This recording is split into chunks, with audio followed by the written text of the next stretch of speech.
Bonsoir, nous voici ensemble pour cette dernière soirée de l'année de la Libre Antenne. Lundi, vous débuterez 2012 avec le retour de Caroline Dublanche, toute reposée après ses congés. J'étais très heureuse, comme chaque fois, de passer ces quelques nuits avec vous. Et avant de changer d'année, je voudrais vous proposer, une fois n'est pas coutume, de lâcher un peu les bonnes résolutions que l'on se fixe en début d'année. En d'autres termes, de lâcher un peu ce qui doit nous rendre plus performants, plus compétents, plus mieux, et plutôt de nous concentrer sur l'essentiel, sur le plus difficile, c'est-à-dire vivre le moment présent. Psychologie Magazine en a d'ailleurs fait sa une de janvier. Et pour se concentrer sur ce qu'il y a à vivre ici et maintenant, il y a un bon moyen, c'est le corps. Se mettre à l'écoute de ce que l'on ressent, puis le nommer.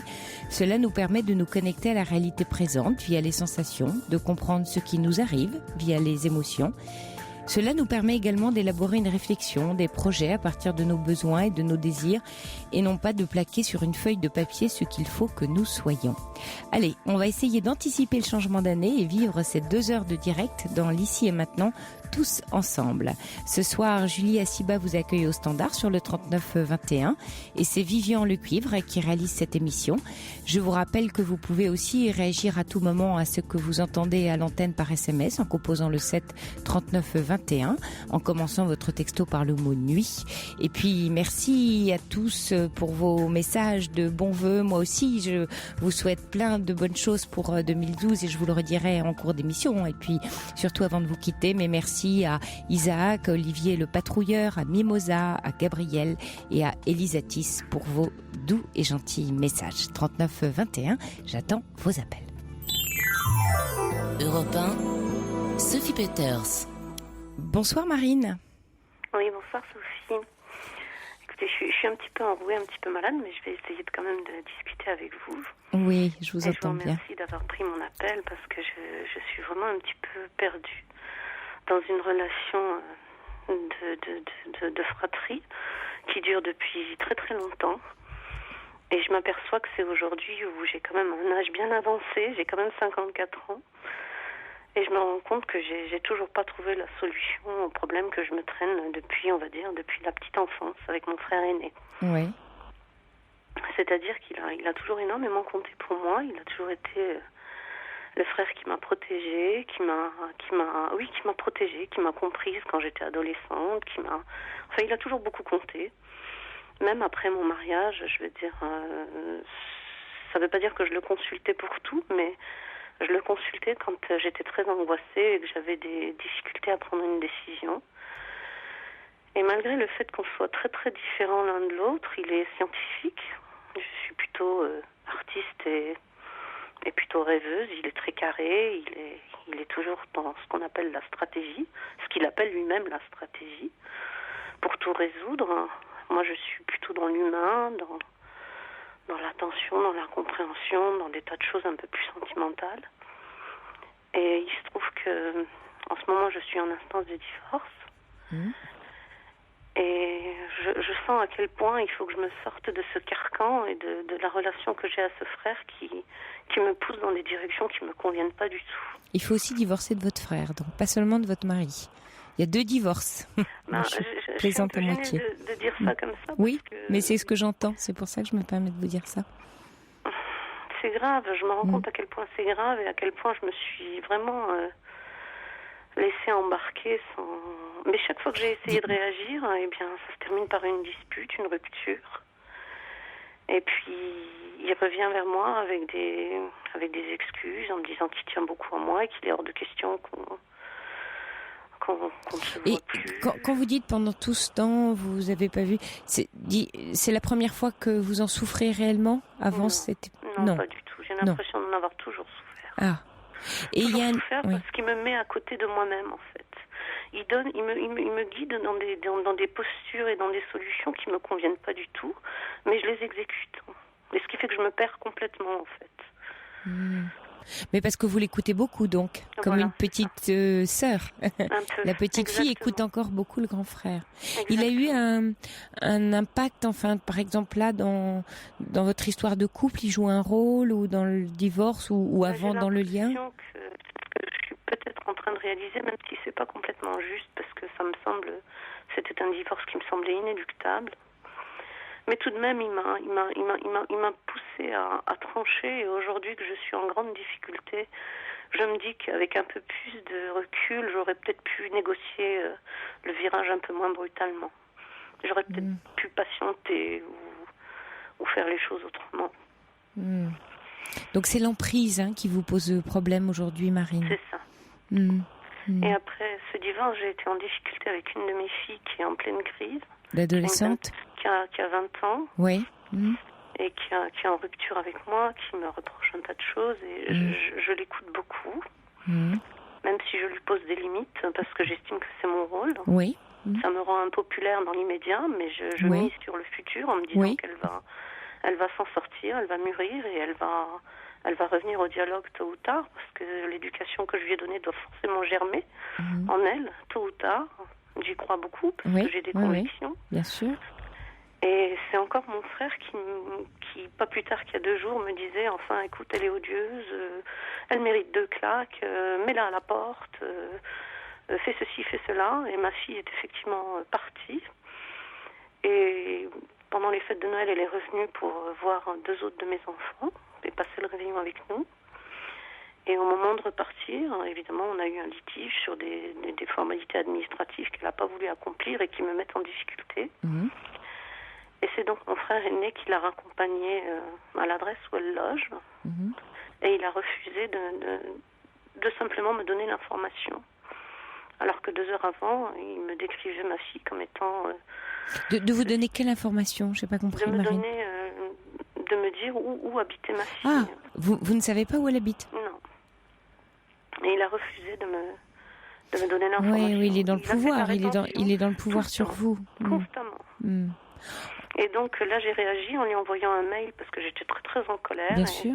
Et je lui ai dit qu'il fallait vraiment qu'il cesse de jouer le grand Manitou avec moi, qu'il arrête de me comment dire, d'avoir main basse, de faire de la rétention d'informations quand bon lui semble, que j'étais vraiment choquée, qu'il ne méritait pas ma confiance, que je me sentais trahie. Et qu'il était réellement dans l'abus de pouvoir.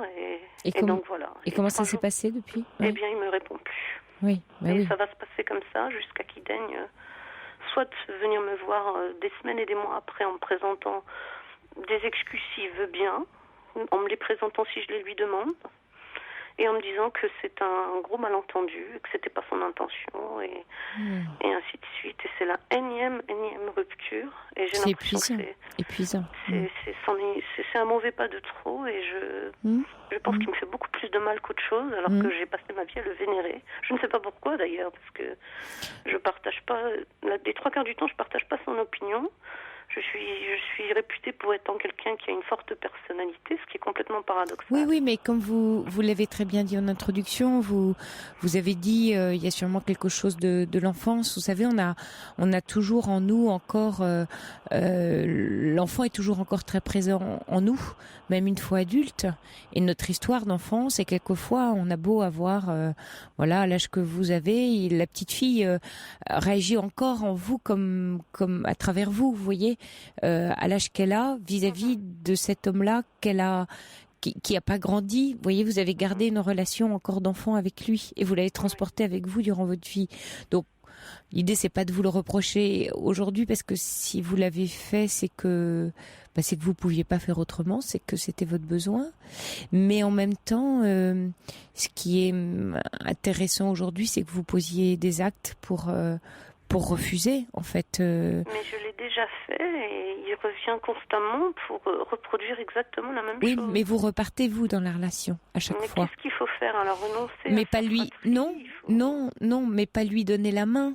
C'est-à-dire garder un lien mais plus distant, c'est-à-dire continuer à le voir et à échanger, mais pas lui donner les informations. C'est-à-dire qu'en lui parlant par exemple de votre couple ou de vos enfants, en vous épanchant finalement sur vos soucis, vous lui donnez toute l'attitude pour porter un jugement.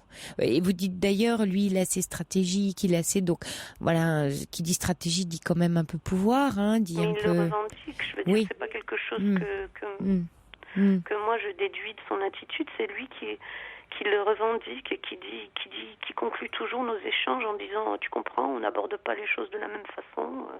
Moi, tout ceci m'est égal, cela m'est égal, ceci m'est égal.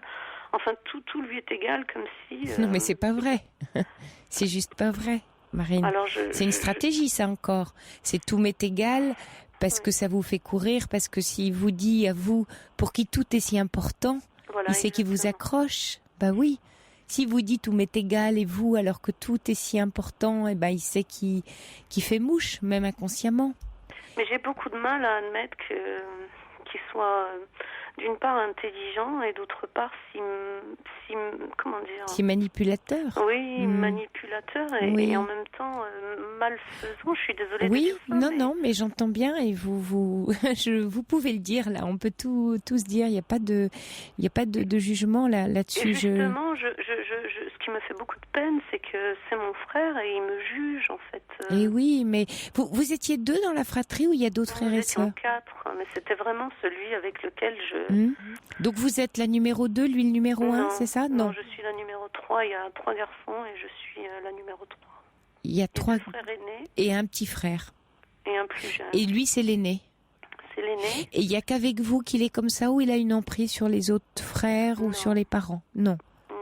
Non, c'est avec vous que l'emprise s'est faite. Mais on a une famille très compliquée parce qu'il n'y a qu'avec lui que j'ai gardé des liens. Avec le cadet, je l'aimais beaucoup, mais il était tellement brutal que je n'avais pas du tout envie de me frotter à lui. Et un jour, on s'est expliqué. Mais mes frères avaient cette tendance, tous les deux aînés, en fait les 3 finalement, quand j'y pense, avaient cette tendance à me considérer comme la plus faible, la plus vulnérable. Sans doute du fait des parents qui devaient valoriser les garçons, peut-être plus que la fille, oui, bien sûr. Absolument. Oui. Donc vous avez trouvé un allié et vous avez trouvé en lui quelqu'un qui vous respectait finalement un peu plus que vos parents. Exactement. Enfin, mon père me respectait beaucoup. Oui, mais dans l'importance, voilà, c'est ça que je voulais dire. Et c'était le frère qui m'a jamais blessée quand j'étais petite. Ah. Mais une fois adulte, oui. Ah, et c'est voilà. intéressant.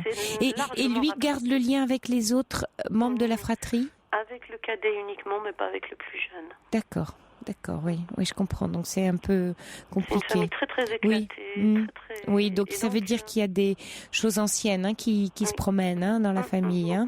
Oui, d'où votre besoin, vous voyez quand vous parlez, que vous m'expliquez là, ne laissez pas la culpabilité vous prendre parce que vous aviez besoin de ce lien-là. Il était très important pour vous. Parce que c'était le seul qui Bien sûr, donc à protéger, coûte que coûte. Au nom de ce lien, eh bien, ma foi, j'ai l'impression qu'il s'est permis beaucoup de choses. Oui. Et que j'étais toujours la perdante parce que quoi que je dise, le schéma se reproduisait à l'infini. Et aujourd'hui, que je me retrouve... je sais que je vais m'en sortir, je sais que je suis dans une période difficile, mais je refuse de renoncer d'abord à mes forces.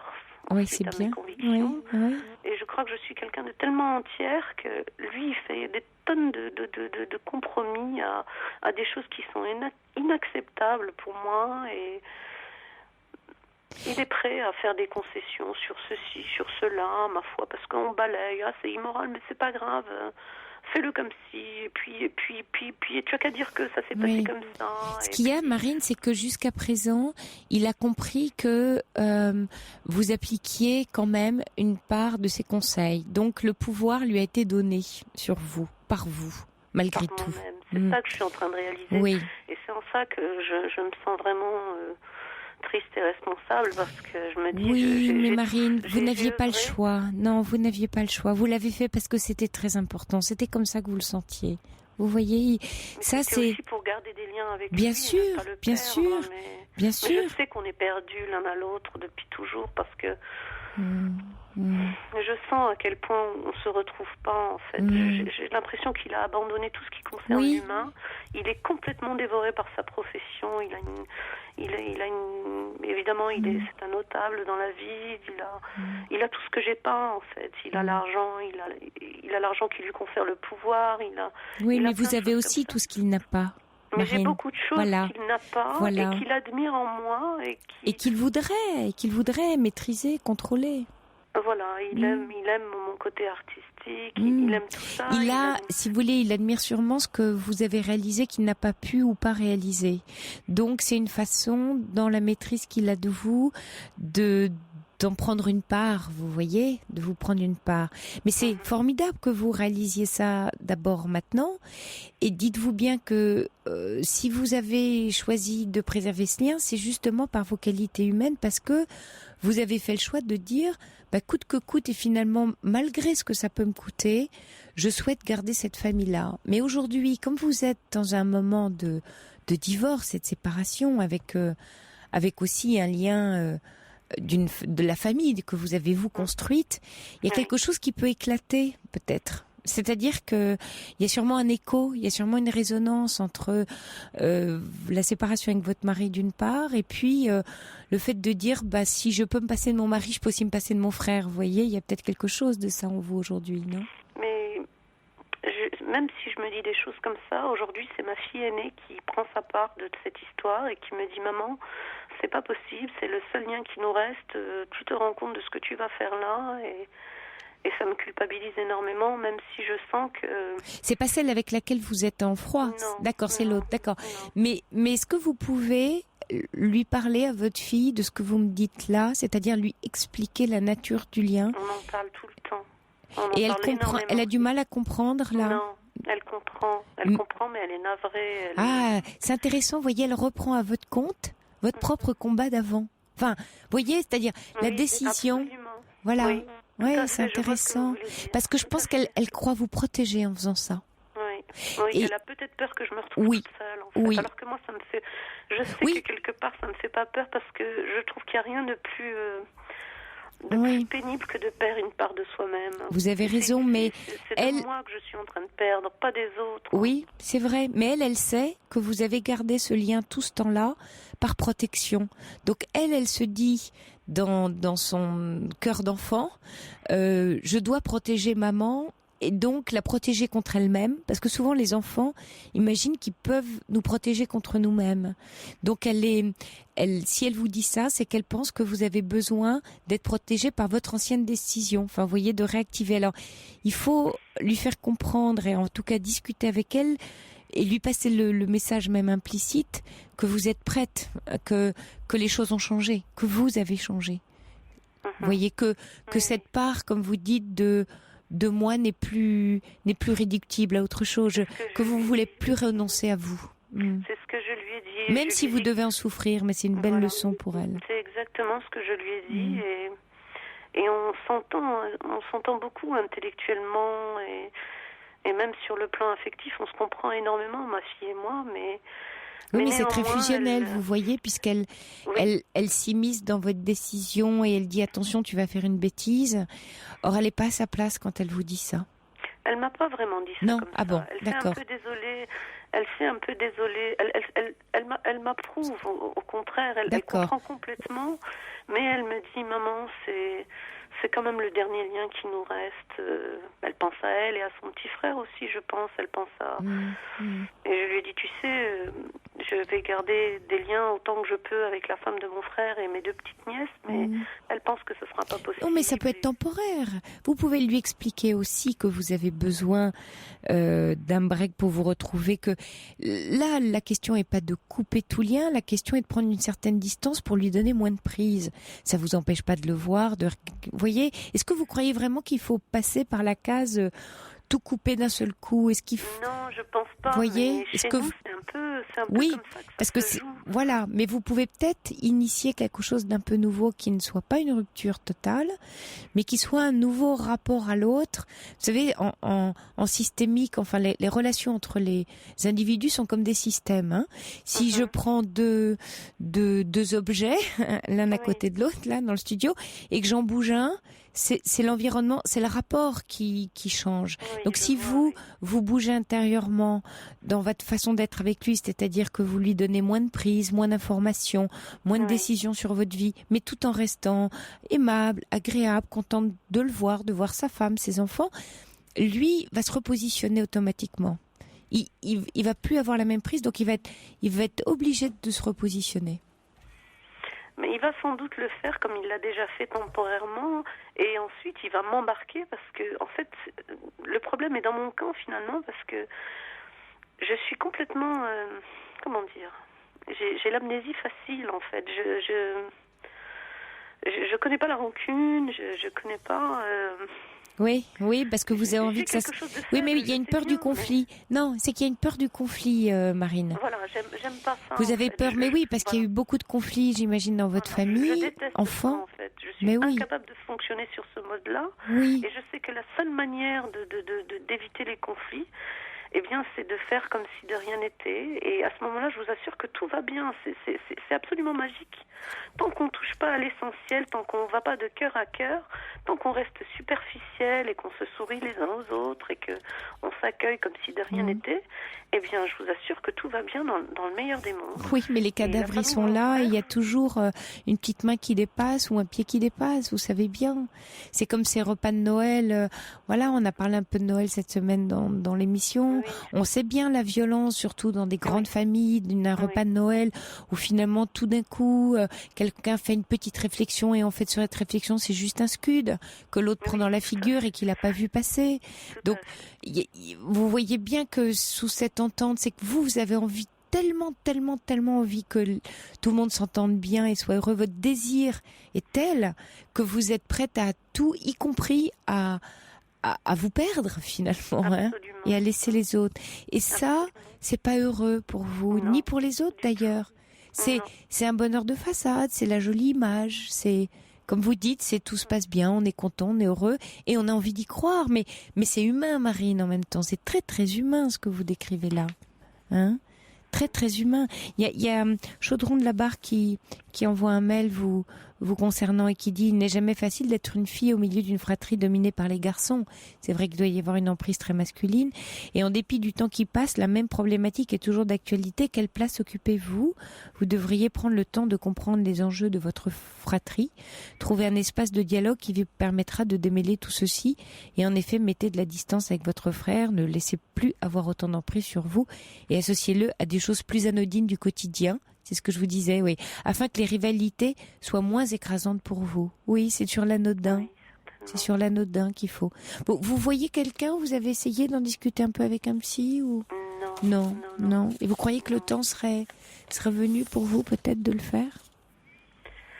Peut-être, sans doute. Ça pourrait vous être un soutien en tout cas dans ce que vous traversez là actuellement. Vous voyez?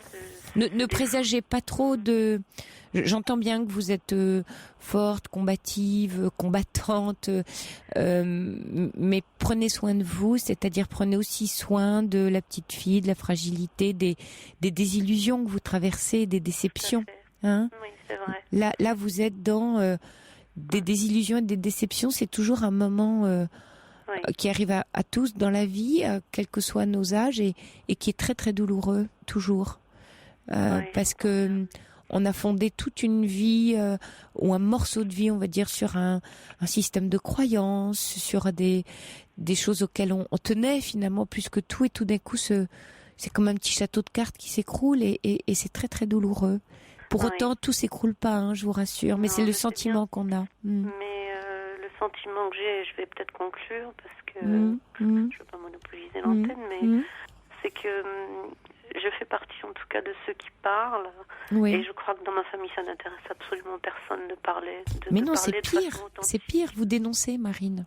Dans une famille, celui qui parle ou celle, ça veut dire que c'est celui ou celle qui dénonce. C'est un peu ça. Donc c'est l'enfant symptôme. Vous savez, dans toutes les familles, il y a un enfant symptôme. Et votre fille de 20 ans qui est fâchée avec vous, elle est l'enfant symptôme. Oui. Mais ça, je l'ai repéré, je pense. Et donc, vous savez pourquoi il y a un enfant symptôme dans une famille? Il est là pour nous faire avancer. Un enfant symptôme, il fait avancer le groupe. Ouais. Jusqu'à ce que lui-même, cet enfant, prenne conscience de ce qu'il est en train de jouer. Et à ce moment-là, il sort de son rôle d'enfant symptôme, mais le groupe a bougé. Donc la révolte de votre fille, elle vous fait bouger. Vous-même, vous étiez un enfant symptôme, votre fille reproduit ça, et il y a comme ça quelque chose qui s'enchaîne. Je l'ai vraiment identifiée comme telle, en fait. C'est bien pour ça que elle m'est très chère, en fait. Elle m'est certainement aussi chère que la grand-mère avec qui j'ai beaucoup moins de problèmes. Mais elle le sait pas encore. Non, elle le sait j'attends. pas. Mais c'est bien, je trouve, vous avez une très très très belle position par rapport à votre fille Marine. En tout cas, je vous souhaite beaucoup de courage. Merci. J'ai été très touchée par votre histoire parce que je pense que vous la prenez dans le bon sens comme un bateau. J'aime bien les métaphores de bateau qui prend bien la mer. Bon, mais c'est vrai que voilà, la tempête, elle est un peu là. Donc prenez bien soin de vous, Marine. Bien soin de vous. Merci beaucoup, Sophie. Merci à vous. Hein. Merci. Au revoir. Infiniment. Merci, bonsoir. Bonsoir Céline. Bonsoir Sophie, je suis ravie de parler avec vous. Oui. Je vous remercie de me donner cette occasion. J'ai quelque chose d'abord à dire avant de parler de moi, c'est que je me rends compte au cours de cette émission qui m'intéresse autant et qui m'apporte autant, qu'il y a beaucoup de gens malheureux. Oui. Beaucoup de femmes, surtout peut-être, qui s'expriment peut-être plus que les hommes. Et le discours et ce que vous pouvez leur conseiller m'apporte aussi beaucoup parce qu'on se retrouve très souvent dans différentes situations. Oui. Mais ce qui me fait quand même beaucoup de peine, c'est que j'ai l'impression qu'il y a peut-être plus de gens malheureux que de gens heureux. Et c'est quelque chose qui me touche beaucoup. Je ne sais pas si on peut dire, Céline, que sur la Terre, il y a plus de gens, il n'y a pas de statistiques, il y a des gens, et on est tous des êtres humains qui traversons des moments de grand bonheur et des moments de grande souffrance et de grandes difficultés. Et c'est vrai que dans cette émission, on appelle plus souvent pour parler de ces difficultés que de ces moments de joie. Mais ceci dit, ça nous arrive d'avoir des auditeurs qui appellent aussi pour partager ce qu'ils traversent d'heureux et c'est tant mieux. Mais voilà, c'est pas, heureusement que c'est pas figé et la vie c'est ça. Le bonheur ne vaut que par les difficultés qu'on a à le trouver parfois et c'est super quand il est là et les souffrances nous donnent un chemin de croissance et de résolution pour nous-mêmes. Donc on dit que le bonheur ça se mérite. Oui, ça se mérite. Ça, c'est une façon de voir la vie. Voilà, ça c'est un jugement, mais je ne sais pas s'il se mérite. Il se trouve en tout cas, il se découvre, et il est quelquefois fugace. En tout cas, on n'est pas des individus figés. On est des individus en devenir constant et en changement permanent à l'intérieur de soi. Et dans une même journée, vous pouvez traverser toute la palette d'émotions. Vous levez avec la joie et vous endormir dans les larmes ou l'inverse et être passé par la colère et la peur. Donc voilà, une journée pour un être humain est riche. C'est vrai. Émotions. Et une vie aussi est très riche. Et une vie, voilà. Alors Céline, parlez-nous de vous. Je voulais vous parler, j'ai 56 ans, j'ai eu dans ma vie 3 personnes avec lesquelles j'ai vécu un bout de chemin, donc plusieurs années à chaque fois. Les 3 personnes avec lesquelles j'ai vécu pour des raisons différentes, je les ai quittées parce que j'avais été très déçue. Le premier, c'était un joueur de casino, le deuxième, c'était un coureur de jupons, et le troisième, parce qu'il avait levé la main sur moi. Donc, pour que vous sachiez qui je suis, je vous raconte ça. Et au bout d'un certain temps, j'avais un grand vide dans ma vie. J'ai rencontré, il y a plus de 2 ans, un homme pour lequel j'ai eu un coup de cœur tout de suite, alors qu'on s'est rencontrés vraiment tout à fait par hasard. Et j'ai senti que cet homme, avec qui s'est vraiment passé un coup de cœur, ce que j'appelle même aussi un coup de foudre, au premier regard, j'ai senti que cet homme était dans un grand désarroi et je me suis sentie la force et l'envie de l'aider, mais pour moi ça a été quelque chose d'inéluctable. Et j'ai découvert donc lors du premier dîner que j'ai eu avec cette personne qu'il était alcoolique. Et donc je me suis dit c'est pas grave.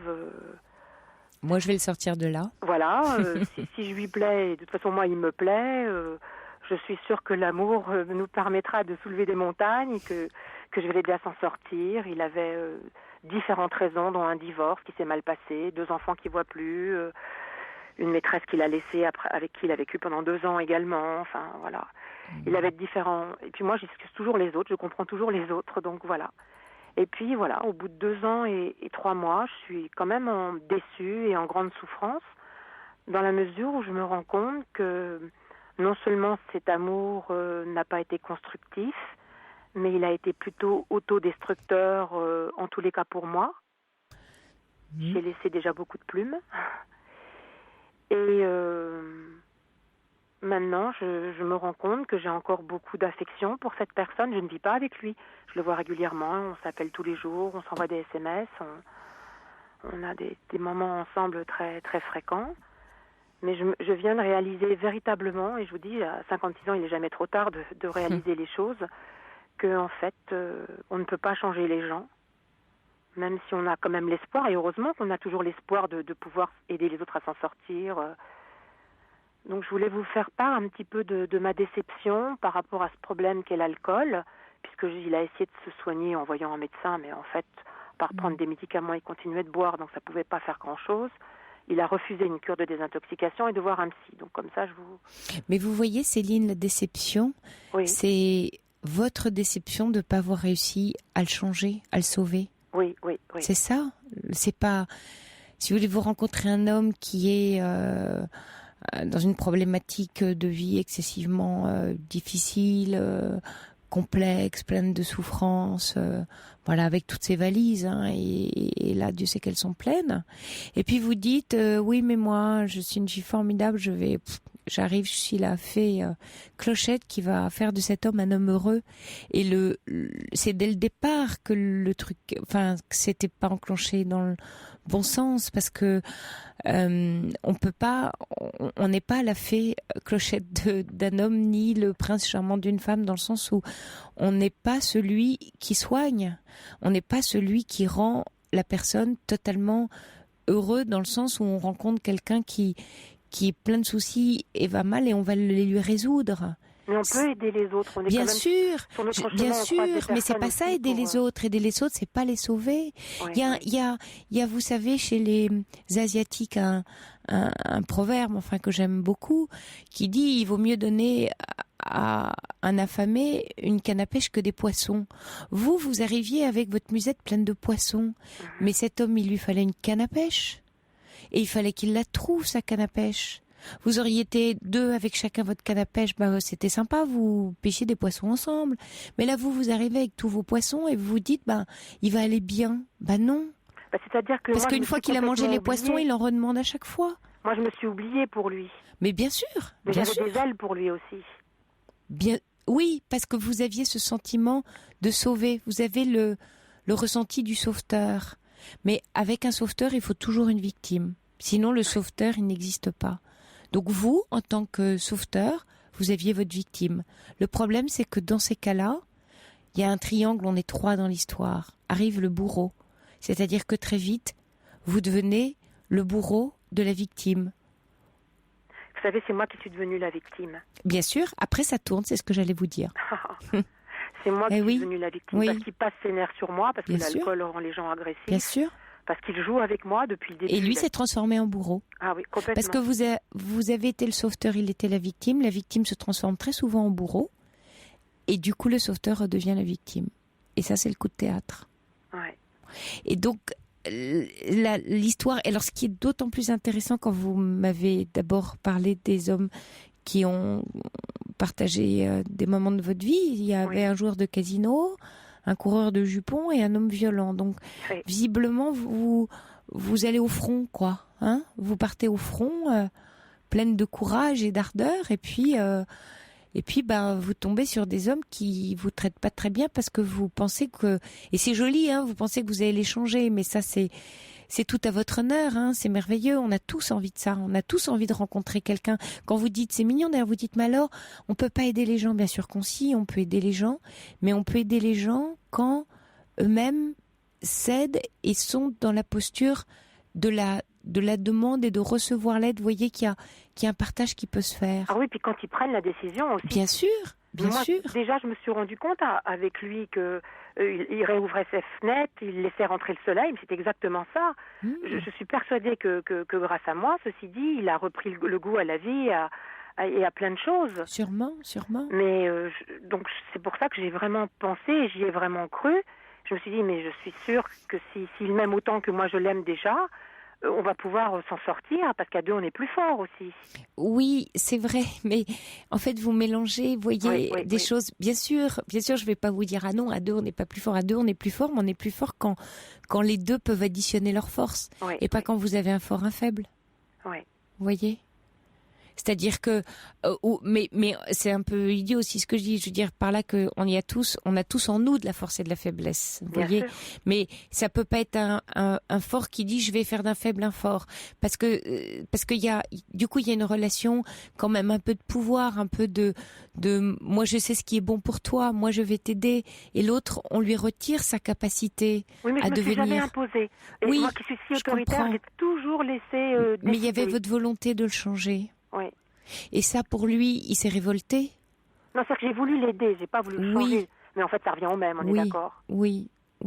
Parce que j'ai voulu l'aider à s'en sortir, quoi, c'est une évidence. Oui, mais encore une fois, c'est très très humain, hein, Céline, hein, c'est très très humain et très légitime. On ne peut pas assister à quelqu'un, vous voyez, qui ne mange plus parce qu'il boit, ou qui, quand il mange, qu'il va vomir, on ne peut pas laisser... Bien sûr, mais il y a différentes façons d'aider, c'est-à-dire que vous l'avez rencontré avec le projet de le sortir de là. C'était votre projet amoureux pour lui. Et ça, c'était pas d'abord forcément sa demande à lui, dans le projet amoureux, parce que, donc ça, on sait pas. Et puis, ça peut pas être un projet pour l'autre, ça peut être un projet à deux. Si vous avez dit, tu vas m'aider parce que j'ai besoin de toi, et avec toi, je vais être plus fort, et ton amour va m'aider à m'en sortir, alors on n'était pas dans la même configuration. On est d'accord. Vous voyez ? Oui. C'est pour ça que je veux pas faire trop de généralité, parce qu'après, vous voyez, on part, on dit de bêtises, mais là, faut bien regarder précisément la situation. C'est vrai. Et là, vous avez tout à fait raison. J'avais pas pensé à ça. Mais moi, je l'ai pris tel qu'il était aussi en même temps. Hein. Oui, bien sûr. J'ai accepté de l'aimer avec son énorme défaut, qui est pire qu'un défaut. C'est... Oui, mais ce que vous trouviez très beau d'ailleurs, pour vous, c'était un... Vous voyez, c'était presque un idéal, quoi. Ça non, ça m'a navré. Non, croyez pas. Non, mais au début, quand vous l'avez rencontré, vous avez dit, je le prends avec ça. Donc, il y avait un idéal, quand même. Je pensais que c'est parce qu'il était en grande souffrance affective et en grande déception. Mais bon, moi, à chaque fois, j'en ai eu aussi. Je me suis remise, je me suis reconstruite. Et je me suis dit, bon, c'est peut-être que passager. Et puis après, en le fréquentant, j'ai découvert que c'était depuis des années qu'il était déjà comme ça. Oui. Et aujourd'hui, vous en êtes où avec lui, Céline ? Justement, c'est aussi pour ça que je vous appelais. J'en suis où ? C'est que je me rends compte que mon amour en a pris un coup. Ah bah oui. Parce que je pleure souvent, parce qu'il me déçoit, parce que il ne me respecte pas, il me traite mal en parole, jamais en acte quand même. Hein. Il est capable de m'annuler un week-end ou un voyage. Il est capable, presque pas de m'insulter, mais limite, quoi, quand même, par moment. Hein. Et ça, c'est quelque chose que j'ai eu beaucoup, beaucoup de mal à accepter. Et maintenant, je l'accepte plus. Maintenant, ça y est, c'est bien, alors ça veut dire que vous êtes en train de changer, là. Oui, je suis en train de changer. Mais moi aussi, je vous appelais pour vous demander, vous voyez, je pense pas que je pourrais tout de suite le quitter, parce que j'ai pensé le quitter plusieurs fois. Parce qu'en fait, j'ai été des années toute seule, j'ai rencontré cet homme, j'ai repris goût à la vie, à l'amour, et je me suis ressentie à nouveau une femme, et je me suis sentie utile, on peut le dire. Et j'ai vibré à nouveau. Et j'ai des SMS tous les matins au réveil, j'ai plusieurs appels par jour. Je veux dire, si j'abandonnais cette relation, j'ai l'impression en plus qu'elle ne va me mener à rien, et j'en suis même certaine au fond de moi, de plus en plus. Elle mène pas à rien. Regardez tout ce que vous avez appris et avancé. Ça mène pas à rien. Ça mène à vous. Ça mène à une conscience de la vie, des êtres, à une conscience de ce que vous jouez vous dans votre vie, dans cette relation. Oui, mais c'est usant. Ah oui, bien sûr. Non, mais quand je dis non, c'était pour pas vous laisser dire. Ça amenait à rien. Voilà. Merci de me dire ça. Merci. Oui, c'est important, mais rien ne vous empêche de. Parce que là, aujourd'hui, vous avez encore besoin de ce lien-là. Voilà. Mais rien ne vous empêche de le vivre autrement, et avec tout ce qu'on se dit là, d'avoir une certaine conscience et une certaine distance. En sachant que vous faites le deuil, finalement, de ne pas le changer, de ne pas le sortir de l'alcool. Mais le choix de rester en amitié, en sentiment, en douceur. Pardon. Ça va être très très difficile, Sophie, parce que on a vraiment une relation amoureuse, en plus très très forte. Je veux dire, ça va être très très difficile. Je vais essayer de prendre des distances, parce que c'est vrai que je ne peux pas rompre comme ça, et je n'en ai pas envie. Je ne suis pas encore prête. J'ai énormément besoin de lui. Je pense qu'il a énormément besoin de moi, sinon il ne m'appellerait pas sans arrêt comme ça non plus. Et ce que je veux dire, c'est que c'est vrai que je suis perdue parce que j'ai pas honte, mais je me rends compte que j'ai peut-être pas le courage de rompre et ce serait peut-être le mieux pour moi. Et en même temps, je me rends compte que je ne suis pas prête puisque je vous le dis. Et puis j'attends peut-être aussi que la vie me permette peut-être de rencontrer quelqu'un d'autre.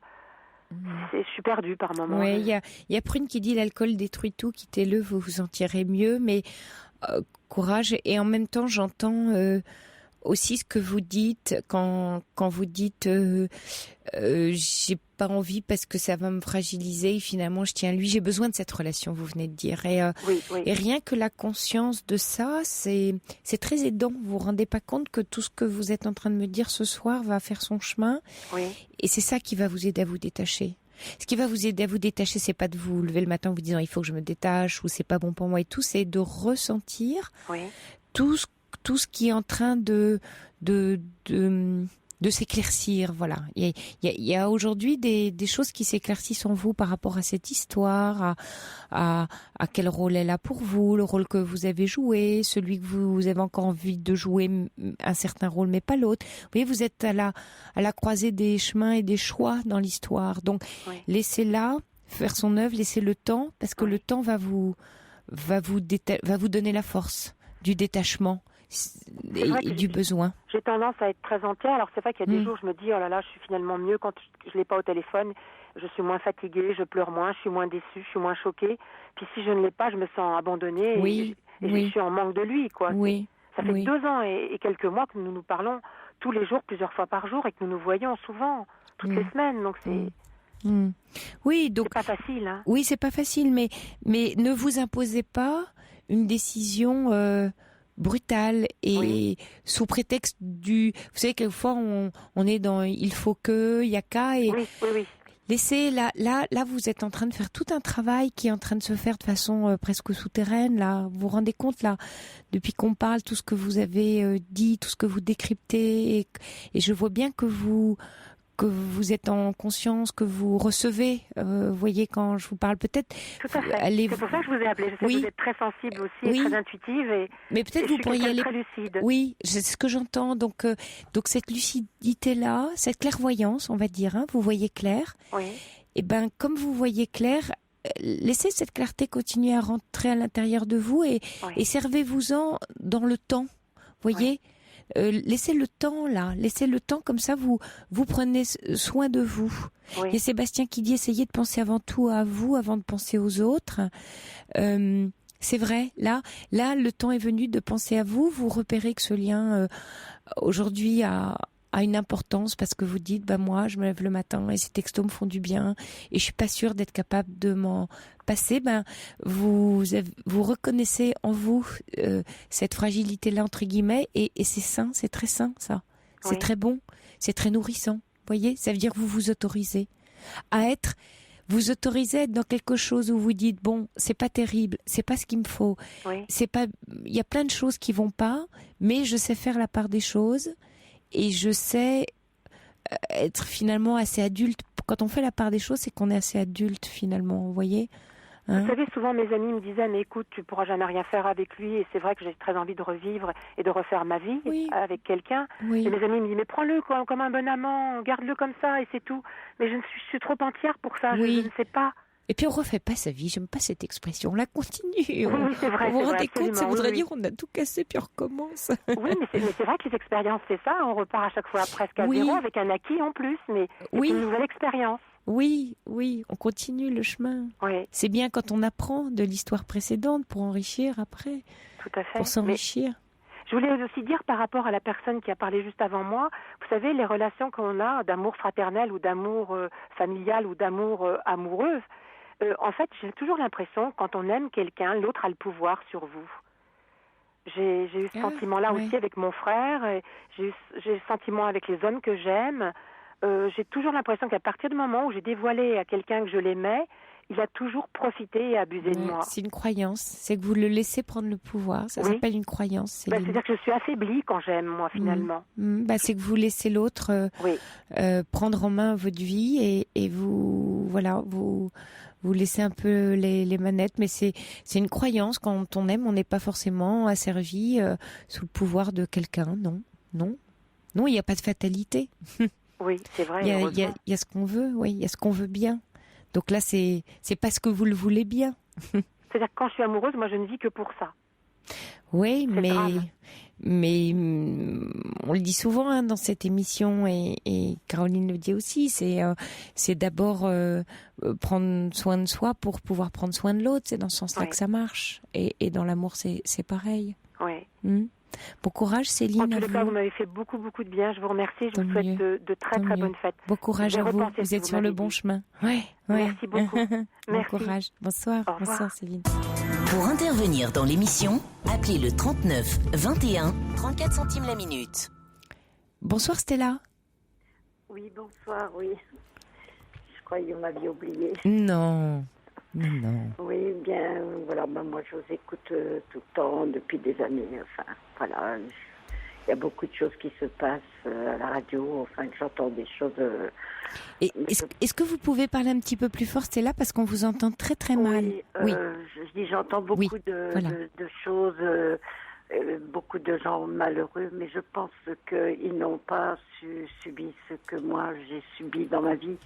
Déjà une mauvaise adolescence, une mère marâtre, un père, on n'a jamais eu de bisous, jamais un je t'aime. À 13 ans, j'ai quitté l'école, j'ai dû enfin travailler. Vous voyez un petit peu les années 60, tout ça, c'était une horreur. Enfin, ma mère est décédée, elle est bien où elle est. Je ne voudrais pas qu'elle revienne parce que je la hais toujours. Mon père, je l'aimais beaucoup, mais il nous a jamais témoigné d'amour. Enfin bref, à 18 ans, j'ai pris ma musette sur le dos parce que j'avais pas les moyens de m'acheter une valise. Et je suis partie travailler en hôtellerie. On n'avait pas besoin de bagages à cette époque. Et donc, je demandais toujours au patron, c'est sérieux chez vous? Parce que je cherche un travail sérieux. J'ai toujours eu affaire à de très bons patrons. Parce que je suis née en Lorraine et j'ai toujours bien tombé. J'étais une fille même trop sérieuse, peut-être marquée par la vie. Enfin, ma vie, il y a eu un vrai calvaire. J'ai rencontré le père de mes enfants qui est décédé d'un cancer à 47 ans. Mais nous n'étions pas mariés parce que il avait une femme aliénée. Il n'y avait pas de divorce entre les époux. Quand il est mort, et déjà avant de mourir, il m'avait quitté pour une femme beaucoup plus âgée. Je me suis retrouvée encore abandonnée avec mes 2 enfants.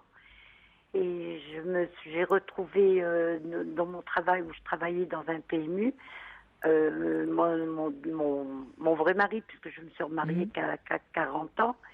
J'ai eu un coup de foudre, j'ai beaucoup aimé cet homme. Et à la mort du père de mes enfants, je ne savais pas que j'avais hérité de pas mal d'argent, qu'il avait fait une incendie, j'ignorais. Et quand mon mari l'a appris, il était transporteur, il m'a dit, écoute, si tu m'aimes, moi je suis en faillite, il faut m'aider. Moi, je suis une fille gentille, j'ai le cœur gros comme une pomme. Et je l'ai aidé. Enfin, il a pris tout l'argent, bref, et puis il est parti, il m'a dépouillé complètement, voilà. Je me suis retrouvée avec mes 2 enfants. J'ai dit, qu'est-ce qu'on va devenir? On va se retrouver à la rue, avec des parents vraiment... à part mon père, c'est un pauvre malheureux, il travaillait à la mine, il est mort de la mine. J'ai dit, qu'est-ce que je vais devenir? J'étais complètement perdue. Donc, j'ai répondu à une annonce, j'ai dit, il y a peut-être je vais trouver quelqu'un. J'étais une très jolie femme à 40 ans, et j'ai dit, je vais trouver quelqu'un. J'ai eu beaucoup de lettres avec ma fille, elle avait 8-10 ans. On comptait les lettres, et j'ai fait la 8e. Seulement là, c'était le diable. Donc j'ai trouvé cet homme, il est venu avec des roses, magnifique, il était dans la Légion, très bel homme. J'avais un petit peu le coup de foudre, j'ai dit, est-ce que ça va être bon pour moi? Il va nous sauver, il va nous donner à manger et tout. Et c'est ce qui s'est passé, seulement dans les roses, il avait oublié d'enlever les épines. Et tout ça, ça veut dire beaucoup pour moi. Et j'ai mené un calvaire. Et j'étais sur la manipulation d'un psychopathe autodestructeur. J'ai vu ses papiers, c'était trop tard. Il m'a dit, maintenant tu te maries avec moi, je vais changer. Mais j'étais, comment je peux dire, inoptisée. Je me suis mariée avec un fou. Mais qu'est-ce que j'ai fait? Et je me suis retrouvée à la rue. Je me suis trouvée battue, humiliée. Je dormais, comment je peux vous dire, je me sauvais la nuit. Mes gosses étaient dans une pension. Je me sauvais la nuit à la plage. Je dormais sous les dunes. Et il me lançait le chien à la poursuite pour me retrouver. Et j'avais une grand-mère qui habitait pas loin, qui me louait sa cabane, me disait, viens vite te réfugier là, il te trouvera pas. Un jour, je me suis sauvée à 3 heures du matin.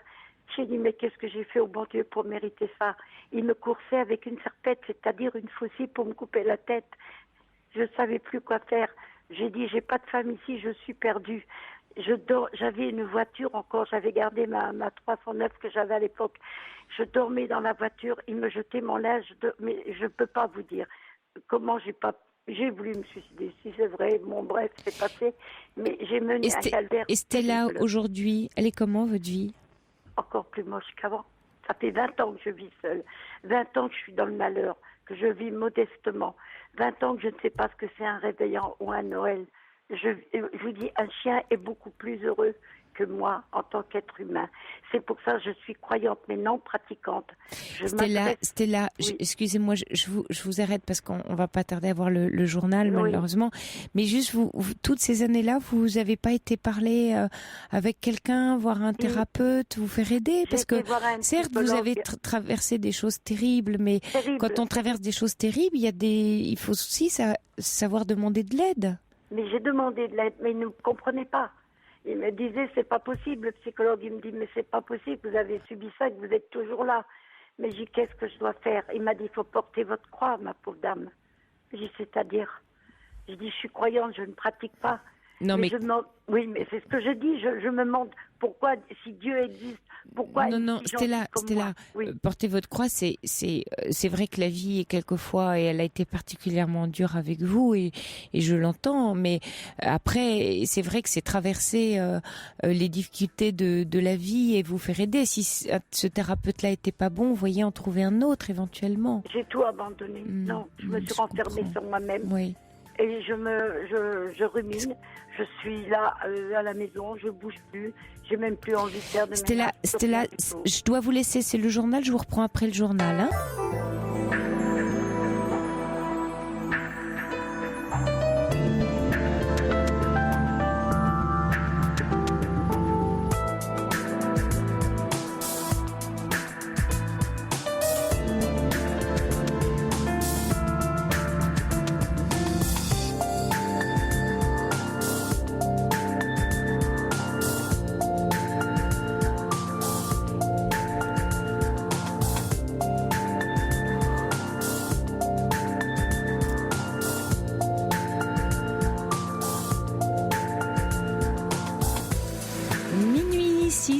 Sur Europe 1, nous voici repartis pour une heure de direct dans la libre antenne.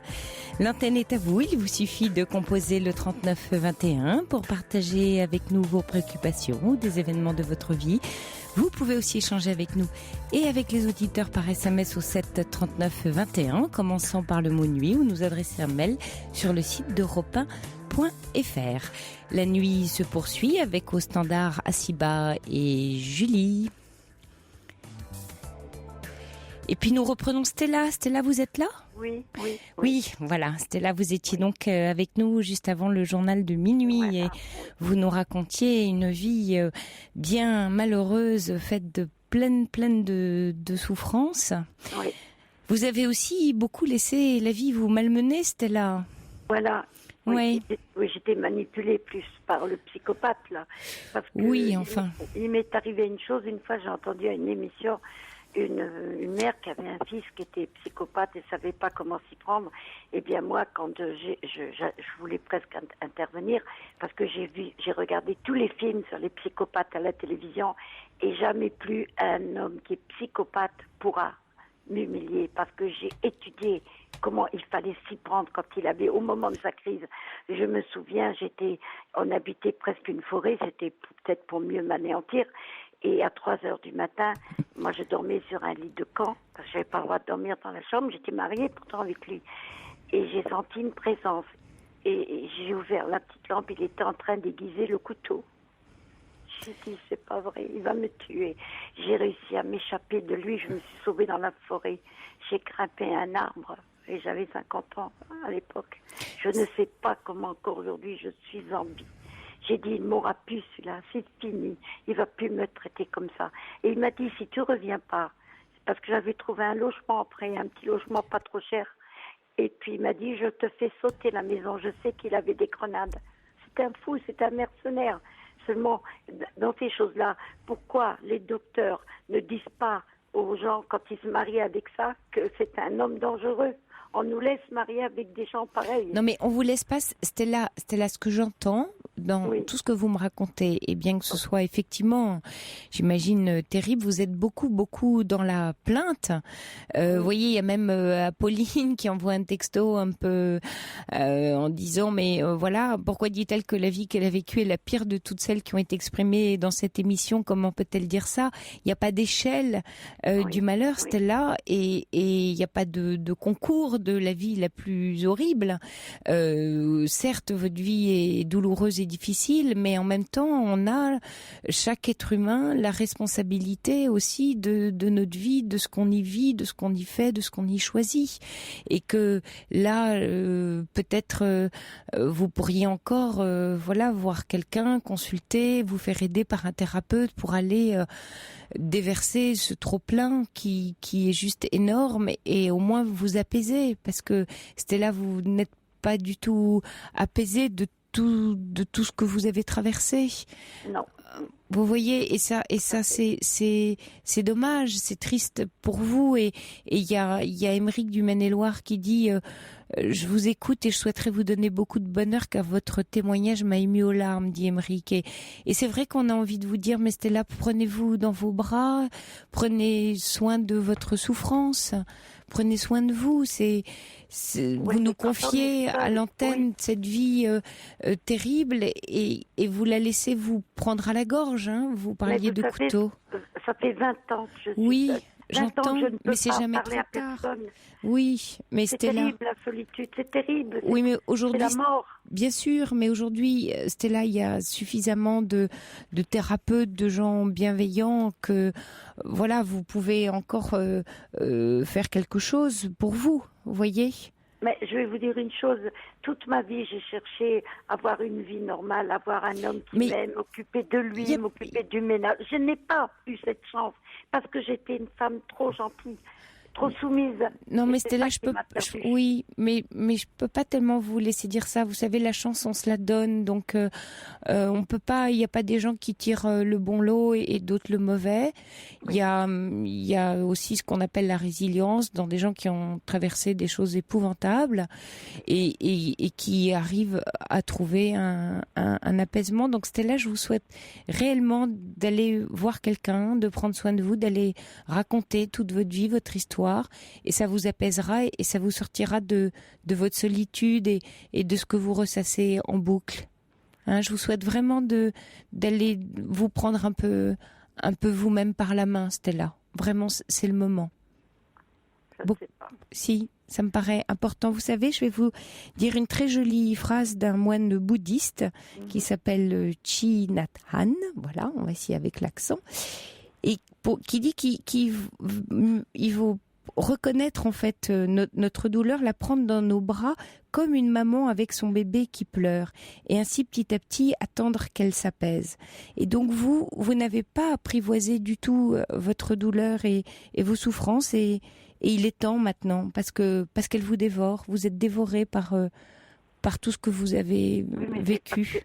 Oui, mais c'est parce que quand on est jeune, on n'a pas d'amour déjà maternel en arrière. Mais il y a des gens, vous vous rendez compte, Stella, il y a des gens qui naissent sans amour, qui perdent leurs parents jeunes. Il y a eu des gens, des vies dramatiques, et puis finalement ils traversent et ils y arrivent. Donc rien n'est écrit, il n'y a pas de fatalité, Stella. Il n'y a pas écrit. Que je voulais vous dire. C'est vrai que l'homme a détruit ma vie, mais il y a une chose que je ne comprends pas en moi-même, pourquoi je défends à l'heure actuelle, même un jeu télévisé, je voudrais toujours que c'est l'homme qui gagne. Je déteste la femme. Pourquoi j'ai tellement de haine Parce que vous détestez vous-même, Stella. Mais ma mère aussi. Mais oui, mais parce que c'est avec vous que vous n'êtes pas réconciliés. C'est pour ça que ce qui est important, là, maintenant, c'est aller vous réconcilier avec vous et vous verrez que vous allez changer de lunettes, vous verrez la vie différemment. Hein? Au cimetière, peut-être. Ouais. Bon courage, Stella. Allez, c'est une nouvelle année qui commence. Bon courage, bonsoir. Et nous accueillons Marie. Marie, vous êtes là? Oui, bonsoir. Oui, bonsoir Marie. Valérie. Eh bien, moi, je vous appelle parce que je suis âgée et puis je vois le temps passé, puis je n'arrive pas à me réconcilier avec mes enfants. Ça fait longtemps que vous êtes J'ai brouillés? une fille qui ça fait 4 ans que je ne l'ai depuis mon divorce, depuis 2009. Le divorce qui était avec leur papa? Oui. Oui, d'accord. Alors j'ai le fils, c'est pareil. La fille, j'ai toujours voulu savoir parce que je sentais bien une distance. Mais j'ai voulu savoir, mais toujours on me disait, ben non, il n'y a rien, il n'y a rien. Et puis, j'ai déménagé, je me suis rapprochée de mon fils parce que ma fille est à Tahiti. Je me suis rapprochée de mon fils pensant que ça pouvait aller mieux. Mais non, il n'y a rien à faire. Quand je le vois, j'essaie de discuter, mais maman ne recommence pas. Recommencer quoi, je ne sais pas, puisque je ne me suis jamais mêlée de leurs affaires.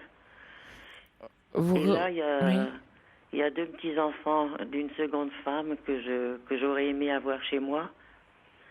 Mais il ne veut pas me les donner dans la mesure où, eh bien, il dit que les enfants s'ennuieraient chez moi. Mais et je pose la question, mais il me répond toujours, maman, ne recommence pas. Alors ça me désole parce que... Et vous ne savez pas du tout à quoi attribuer. Est-ce que vous avez l'impression que quand vous les voyez ou quand vous le voyez lui, vous dites toujours la même chose? À quoi correspond ce ne recommence pas? Eh bien, c'est-à-dire que j'y suis allée quand on m'invitait, parce que... Et puis, comme il a une première femme qui avait recueilli... Une première femme dont il a eu 2 enfants, mais qu'il a recueilli avec ses 2 petites. Vous voyez ce que je veux dire? Donc, quand j'y allais, la seconde femme, devant moi, elle se mettait à enguirlander les petites. Et puis moi, je ne disais rien, mais ça me faisait mal au cœur. Alors, je suppose que c'est à cause de ça. Voyez-vous? Mais est-ce que vous avez essayé de lui demander directement qu'est-ce qu'il vous reproche? Mais justement, même j'envoie des mails en lui demandant si je peux parler avec lui, mais il n'y a pas de réponse. Il n'y a pas de réponse. Et pourquoi vous dites que c'est depuis le divorce, ça s'est pas bien passé au divorce? Depuis le divorce, les 2 enfants se sont éloignés de moi. Pour être plutôt du côté de leur père ou? Je ne sais pas, parce que moi je ne peux rien savoir.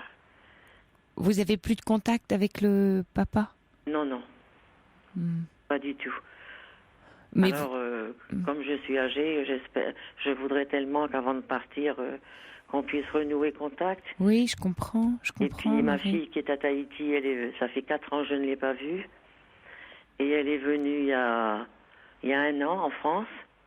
Elle m'a contactée et au téléphone, puis en me disant qu'elle venait. Et au dernier moment, elle m'a dit, maman, non, j'ai pas le temps. Voyez-vous? Il y a comme quelque chose qui fuit vos enfants. Il faudra arriver à comprendre qu'est-ce que... Oui, je comprends bien, vous voyez, oui, qu'est-ce qui... Je suis une personne qui aime savoir pourquoi, mais il n'y a pas moyen, Valérie. C'est Sophie, hein, mon prénom, Marie.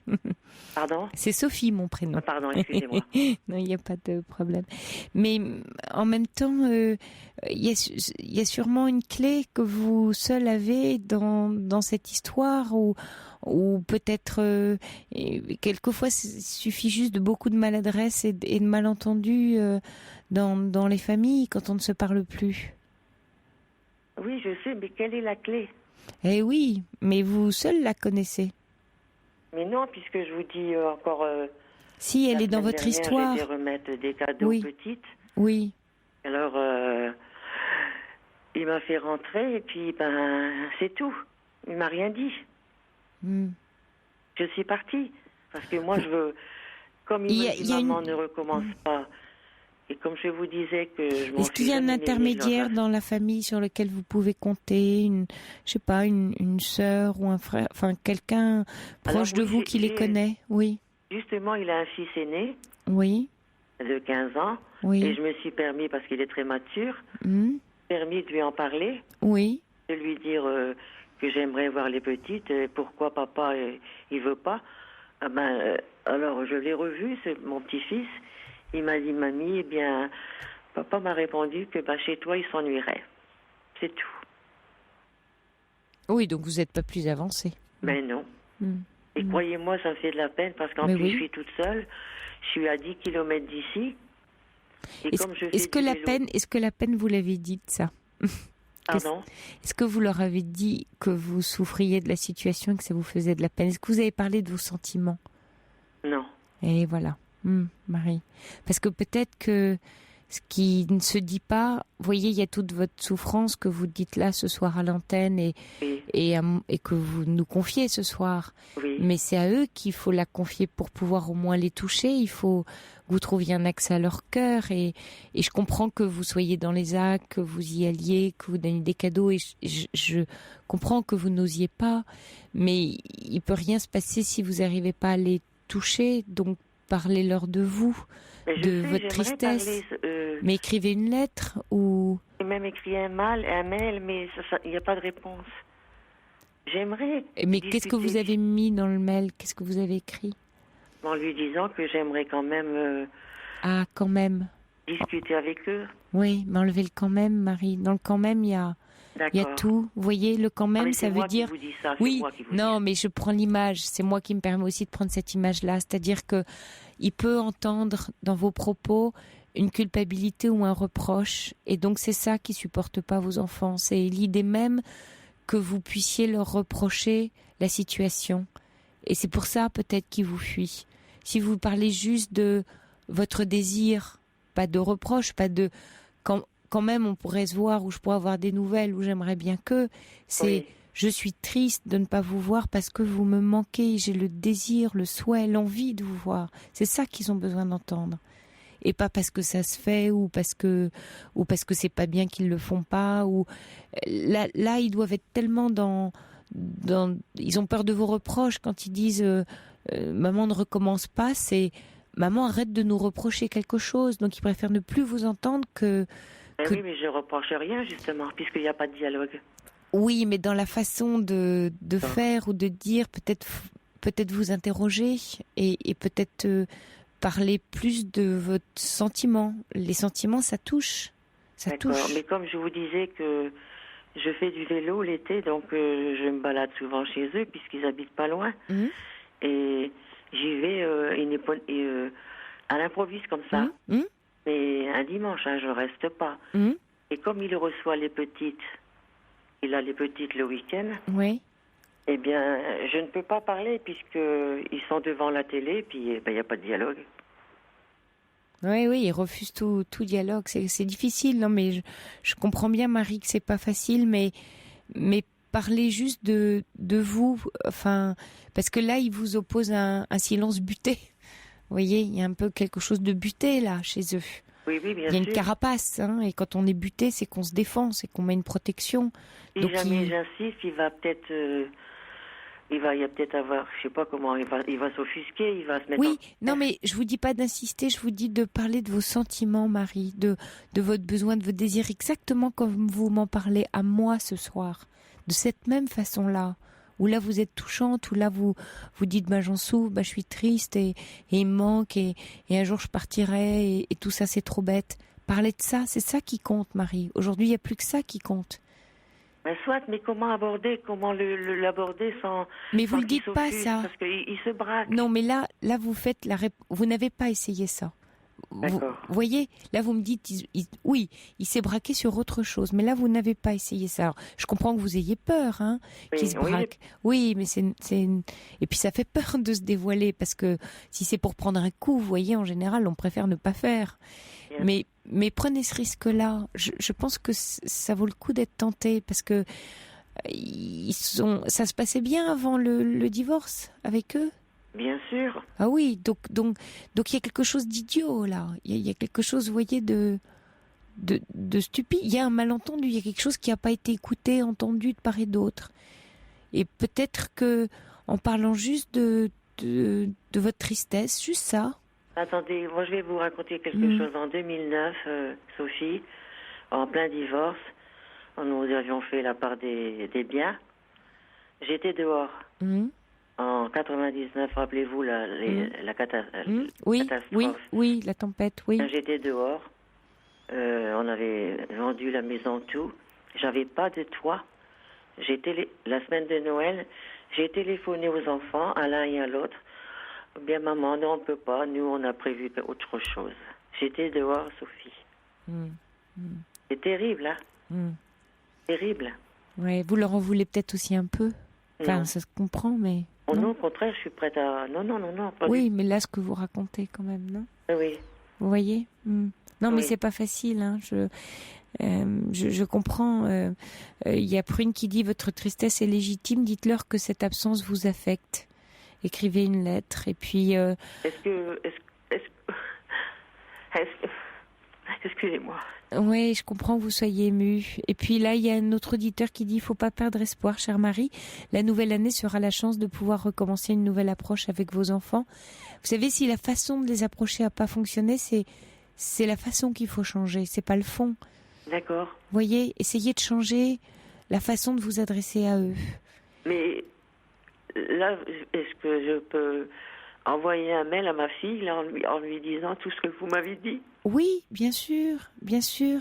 Mais c'est vos larmes et vos pleurs qu'il faut que vos enfants entendent, Marie. C'est toute cette tristesse de maman qu'ils n'entendent pas. Il y a Daniel qui dit « J'ai le même problème avec ma fille que je ne vois plus depuis 2003. Et le plus dur, c'est de trouver les mots justes. » C'est vrai, Daniel a raison. C'est le plus délicat. C'est vrai. Mais En vous plus, les avez c'est dans vrai que votre cœur.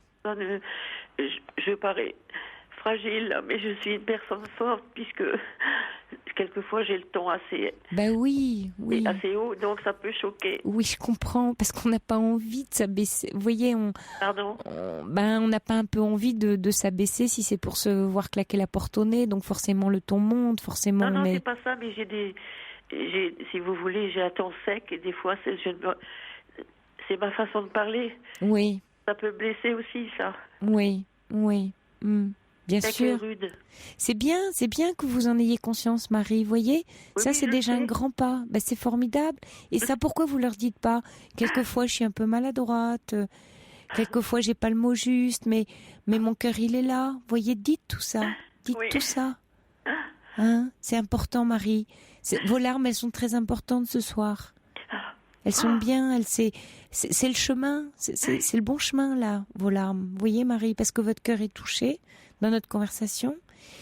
Je vous remercie. Et c'est ce cœur-là. Hein. Bon courage, Marie. Je vous embrasse très fort. Et à vous aussi, Et passez une belle année. J'espère que vous allez retrouver vos enfants. Hein. Merci beaucoup. Au revoir. Bon courage. Au revoir, Marie. Puis avant d'accueillir Aude, quelques messages pour vous, Marie, si vous nous écoutez toujours. Il y a Nicole qui elle aussi connaît une barrière depuis son divorce avec ses enfants, qui vous comprend et qui veut bien rentrer en contact avec vous. Donc voilà, Siba et Julie vont vous mettre en contact. Et puis il y a Isaac, Marie, qui vous dit essayez de faire la paix avec vous-même, de ne pas vous en vouloir tant afin de pouvoir aller à nouveau en direction de ceux qui vous sont chers. Apaisez-vous et prenez le temps de mettre ce que vous ressentez sur le papier. Et cela vous aidera sans aucun doute. Douce nuit à vous. Et puis également un joli message qui est signé C sur le SMS, donc je ne connais pas le prénom, mais qui nous dit dire à son enfant qu'il nous fait souffrir, c'est peut-être lui inculquer un sentiment de culpabilité qui le fera souffrir à son tour, alors on se tait. Oui, c'est très bien dit, et en même temps, j'aurais envie de préciser qu'il ne s'agit pas justement de dire à son enfant qu'il nous fait souffrir, mais de dire à son enfant « je souffre de la situation qu'on vit ensemble ». C'est pas la faute de l'enfant qui nous fait souffrir, et donc je comprends qu'on se taise parce qu'on imagine que c'est ça qu'on a à dire, mais c'est pas ça, et c'est pas ce que je pensais dire à Marie, c'était l'idée de dire qu'elle souffrait, elle, de la situation. Et puis Lila qui dit « Courage Marie, dites à vos enfants que vous les aimez, vos larmes nous ont bouleversés. » Voilà, Aude, vous êtes là. Oui, bonsoir Aude. C'est gentil de m'accueillir. Oui, je vous en prie. Surtout que c'est la première fois. Que vous passez à l'antenne. Oui. Donc c'est un peu intimidant, mais ça c'est pas grave. Oui, on est au téléphone toutes les deux, dites-vous ça. Hein? Oui, exactement. Moi, c'est ce que je me dis aussi. Hein. Exactement. Et moi, je voulais vous parler d'un problème qui est un petit peu triste parce que c'est un problème familial. Et je suis la dernière de 4 enfants. Mes frères et sœurs, enfin mon frère et mes sœurs sont beaucoup plus âgés que moi. Moi j'ai 38, mais il y a eu, maman malheureusement a eu 3 fausses couches entre ma dernière sœur et moi, et voilà. Et j'ai eu un problème de santé. J'ai des glaucomes qui ne se voient absolument pas parce que j'ai été très bien opérée, et j'ai été opérée 19 fois là. Et il y a un problème avec ma sœur aînée et avec mon autre sœur et leur fille, qui est un problème de mésentente et de méchanceté et de paroles qui sont et de mensonges aussi, de mensonges, mais de paroles qui sont blessantes, d'insultes, de choses que je comprends pas. Je suis pas innocente dans ce que j'ai dit aussi, parce que je me suis défendue et que j'ai fait face. Mon père m'a toujours appris que quoi qu'il arrive dans la vie, il faut toujours faire face à ce qui vous arrive et pas lui tourner de dos. Donc j'ai pas tourné de dos, j'ai fait face, mais il y a des moments, ça a été très dur. Ça a été très dur et je me suis sentie très seule, et heureusement que j'avais des amis fantastiques qui m'ont soutenue quand ça allait vraiment pas, mais je comprends pas tellement ce genre de comportement. Parce que mon père n'est plus là, maman malheureusement est un petit peu âgée et a du mal à comprendre aussi, et enfin du mal à fixer un petit peu. Elle a 90 ans, donc elle suit plus tellement ce qui se passe. Donc moi j'ai mis un barrage avec mes sœurs aînées, et pour protéger aussi, parce que j'ai... Pour vous protéger? Pour me protéger. Je peux plus supporter la violence. les insultes de ces filles, et c'est des insultes... je peux pas les dire parce que c'est des insultes. Moi, je me permettrais jamais d'insulter une tante, ou même si on n'a pas beaucoup. Mais votre sœur l'autorise, ça, en plus, visiblement. Oui, ça, il n'y a pas de problème là-dessus, parce qu'elle-même fait la même chose. Elle me croit jamais quand je dis quelque chose. Je suis la menteuse de la famille, je suis celle qui fait des histoires, je suis celle qui ceci, je suis celle qui cela. Enfin, c'est dramatique. Enfin, c'est dramatique. En même temps, maintenant, je suis arrivée à un stade où, ayant coupé les ponts, je sais bien qu'elle essaye de rattraper. Je sais bien que elle a eu une réflexion il y a 2 ans. Il y a eu des histoires pas possibles avec mes nièces qui m'insultaient, où c'était un rapport de force, et où ma soeur disait à tout le monde, de toute façon on sait très bien que Aude n'a absolument rien aux yeux, elle a 10-10, et mes nièces rajoutaient en disant c'est une menteuse, elle n'a jamais été. Alors qu'ils savent tous que j'ai été opérée, je suis opérée depuis l'âge de 3 mois. Pour moi c'est un détail, ça fait partie de ma vie. L'hôpital c'est ma 2e maison. Je comprends pas ça. Mais Aude, vous continuez à les voir là?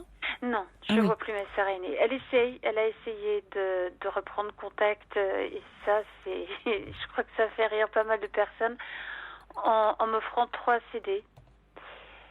Après avoir dit que j'étais une alcoolique, que justement j'avais 10 aux 2 yeux, que j'étais folle, enfermée dans un hôpital psychiatrique. C'était... moi, je me suis pris ça en pleine figure, et... Sur le moment, j'étais tellement en colère. C'était dans une colère absolue. Et j'ai une de mes cousines qui était de la même génération que ma sœur aînée, qui était à côté de moi et qui a pris ma défense, et qui a vraiment fait tout ce qu'elle pouvait. Bon, maintenant, elle en a un petit peu aussi assez de voir tout ce qui se passe. Mais j'ai prévenu tout le monde. Je dis maintenant, il y a un mur qui est dressé, et ce mur est infranchissable. Et cette sœur, quand je l'ai au téléphone et quand elle me demande juste, c'est mon surnom depuis toute petite, c'est Doudou, c'est salut Doudou, c'est un tel, et est-ce que je peux parler à maman? Et je ne dis plus un mot. Je ne dis même plus un mot, je dis oui, je pose le téléphone et je dis maman, c'est pour vous. Mais je peux plus. Et Aude, vous avez des enfants? Vous avez... Non, j'ai un ami qui est dans la police et qui suit ça depuis un petit moment déjà, parce qu'on s'est ensemble depuis 8 ans. Et il voudrait qu'on se marie, mais moi je peux pas pour l'instant. Je peux pas. Il y a trop de... Et Aude, est-ce que vous avez pris un peu le temps d'aller raconter votre histoire, d'aller poser toute cette histoire auprès d'un thérapeute ou... Non, j'y ai pensé. Oui. J'y ai pensé et j'ai été voir justement une psychothérapeute quand j'étais à Paris. Et vraiment, j'ai eu l'impression d'être assise en face de ma grand-mère et j'ai eu du mal à garder mon sérieux et je me suis dit c'est pas possible. De toute façon, elle ne posait pas les bonnes questions et je crois que ça ne pouvait pas marcher. Ça pouvait pas marcher. Et vous n'avez pas essayé de voir quelqu'un d'autre après? Non, après non, parce que j'ai recommencé à travailler. Là, je l'avais vu quand j'avais eu un arrêt. Et j'ai recommencé à travailler et j'ai pas pensé. De temps en temps, si, ça m'est arrivé. Oui. Arrivé parce que quand on me traite en disant tu es complètement folle, tu as des gros problèmes psychologiques, ça me donne plutôt envie de rire. Oui, et de fuir et de surtout pas les voir. C'est peut-être pour ça que vous n'avez pas envie d'aller voir un psy, Aude. Vous savez, comme vous avez été stigmatisée par une famille comme ça, de façon abrupte et d'un jugement, je comprends en vous écoutant que vous n'ayez pas envie d'y aller parce que vous vous dites mais je vais quand même pas leur donner raison. Or le problème il n'est pas effectivement du tout que vous soyez, c'est pas le sujet, vous voyez. Oui. Mais du coup, bizarrement, en ne voulant pas y aller, vous voyez, vous voulez pas leur donner raison. Et je comprends ça. C'est une résistance que vous vous mettez pour vous dire, non, je vais leur montrer que j'ai pas besoin de soigner quoi que ce soit. Mais l'idée, c'est pas de soigner quelque chose qui n'irait pas chez vous, c'est d'arriver à alléger toute cette souffrance, tout cet encombrement qui vous ont, vous voyez. C'est ça que je trouve lourd là dans ce que vous me racontez, c'est que ce qui serait bien, c'est de trouver quelqu'un avec qui vous vous sentez bien, pour parler un peu de tout ce qui est accroché à ça, de tout ce que vous avez un peu sur le dos là, du sac à dos que vous avez. Oui, c'est un bon sac à dos. Il y a un bon sac à dos et c'est pas juste, vous voyez, de le porter. Alors ça fait pas de vous quelqu'un d'épouvantable, de ceci, de cela, mais rendez-le le sac à dos. Et pour le rendre, il faut aller le déposer quelque part, à une consigne, vous voyez. Oui, je trouve que c'est une bonne idée. Oui. Parce que il y a des moments où bon, là ça va, mais c'est vrai qu'il y a des moments où tout d'un coup on se dit bon, après tout, est-ce que c'est vrai, est-ce que je suis si mauvaise? Mais oui. Est-ce qu'il y a quelque chose qui va pas? Est-ce que il y a tellement de reproches, il y a tellement de... Oui. Je me rends compte qu'il y a tellement quelquefois de la haine ou de la méchanceté chez une personne où elle souffre elle-même tellement qu'elle décharge tout ça sur... Oui, on parlait tout à l'heure de l'enfant symptôme là, avec une autre auditrice dans les familles. Peut-être que vous êtes le réceptacle de toute une violence qui s'est déchargée sur vous. Raison de plus pour aller la déposer et qu'elle ne vous envahisse pas, vous voyez, qu'elle vous détruise pas. Ouais. Ah oui, non, je veux pas qu'elle... Vous voyez, alors c'est bien parce que là déjà vous avez mis de la distance, qui me paraît vraiment bien et courageux pour vous. Maintenant, aller un cran plus loin. D'aller voir quelqu'un. Oui, parce que ça fera pas de vous, vous voyez, quelqu'un de malade du tout. Mais je comprends que ce soit ce qui vous vient à l'esprit d'abord. C'est plutôt y aller pour enlever le sac à dos que vous portez sur les épaules, quoi. Pour que vous soyez un peu plus légère, quoi. Pour vous alléger. Oui, parce que j'en ai besoin. Oui. J'en ai besoin. Oui, c'est ce que j'entends. C'est vis-à-vis de personnes que j'aime bien et qui, eux aussi peuvent en souffrir parce qu'ils savent plus ce qui se passait et... Mais oui, votre compagnon, souvent, parce que du coup, vous avez besoin d'en parler, ce qui est normal. Ouais. Et du coup, le danger d'envahir les gens qui écoutent, les proches, les amis, le compagnon. Oui, tout à fait. Tout à fait. C'est vrai que c'est une solution, en tout cas. Parler. Il faudrait que je trouve quelqu'un comme vous. Non, je sais pas, mais vous voyez, il y a Olivier le patrouilleur qui dit aussi, vous semblez cristalliser toute la haine familiale contre vous.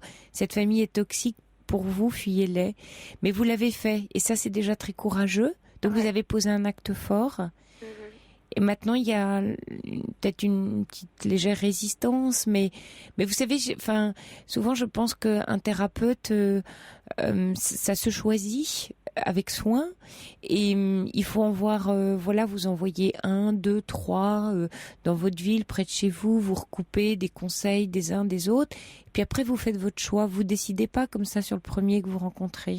D'accord. Il faut que vous le sentiez, à moins que tout de suite la rencontre, mais c'est une rencontre, hein, choisir un thérapeute, c'est une rencontre. Oui, c'est une rencontre. Et donc, après la première séance, vous le sentez tout de suite, ou disons la première ou la deuxième, enfin dès le début.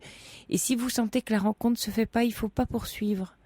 Mais ça veut pas dire qu'il faut plus jamais y retourner. Souvent les gens disent, oui, mais j'ai fait une tentative et puis ça m'a pas plu, alors c'était pas bien. Alors non, c'est là pour le coup, faut vraiment trouver chaussure à son pied, c'est très important, et se sentir bien, parce qu'après, dans le travail thérapeutique, il y a ce qu'on appelle le transfert, et pour que le transfert se fasse, il faut que vous puissiez vous sentir suffisamment bien avec le ou la thérapeute en question pour que le transfert s'opère, et c'est ça qui va vous guérir.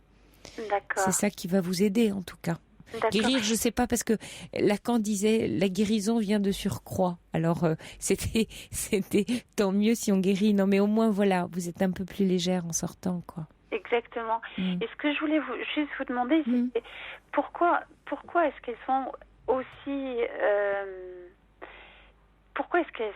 haineuses? Qu'est-ce que j'ai pu faire pour les... Parce que c'est ça que je me demande aussi. Mais peut-être rien, Aude. Peut-être rien. Non, mais quand je dis peut-être rien, c'est là où je parlais tout à l'heure de l'enfant symptôme, c'est que il y a quelque chose en vous, mais malgré vous, qui déclenche. Mais vous voyez, ce qui est affreux, c'est pour vous quand vous me dites, mais qu'est-ce que j'ai pu faire? C'est cette culpabilité de penser que vous avez fait quelque chose qui fait que vous méritez cette haine. Or, vous ne la méritez absolument pas, Aude. Donc, et donc, c'est pour ça que le travail doit être fait autour de ça, pour pas que vous soyez envahis, parce que ce qui vous tarabuste, la question, c'est effectivement, mais qu'est-ce que j'ai fait pour mériter tant de haine? Et ça ronge, ça dévore. C'est de la culpabilité, c'est épouvantable. Vous voyez? Et que quelquefois, c'est pour ça que déjà en les fuyant, vous les laissez face, vous leur enlevez leur objet de haine, ils doivent être très malheureux, ils peuvent plus vous martyriser. C'est pour ça que les CD, il y a Sergio qui envoie un message rigolo, il dit, il vous plaisait au moins les CD. Non. Vous voyez, voilà, ça m'a fait rire son SMS. Hein? C'est gentil de l'avoir demandé, mais même pas. Mais même pas, voilà, vous voyez, en plus les CD sont nuls, c'est dire. Les CD sont nuls et je les ai renvoyés. Ah bah voilà. Donc, c'est bien ça. Elle a compris, je pense que vous leur avez renvoyé. Ah, c'est malin. Vous voyez, ça veut dire je veux plus quelque chose. Ça, c'est un acte fort que vous avez posé, Aude, en disant je veux plus de ce qui vient de vous. Ouais. Vous voyez, c'est une liberté que vous prenez par rapport. Ils peuvent plus jouer. Vous êtes plus leur objet déjà. Non. Voyez. Et ça, pour ça, là-dessus. Et je sais qu'elle demande souvent de mes nouvelles, et j'ai un cousin au Canada, elle leur a parlé en disant, mais quand j'appelle, elle me parle pas, elle pose le téléphone. Ah oui. Et tu as cherché ce qui est arrivé. Tu as cherché, elle a posé ses limites, elle a bâti son mur, elle se protège. Vous lui avez fait tellement de mal. Ah, et vous savez ce qu'elle répond à ça? Elle dit non, pas du tout? Elle répond non. Ah, oui. Je vois pas ce qu'on a fait. Ah oui, je vois pas. Oui, bien sûr. Je vois pas. Elle dit, on est là, on a toujours été là pour elle, et dans le déni. Les Canadiens, eux, ils ont bien leur franchise. J'ai dit, mais tu étais là comment?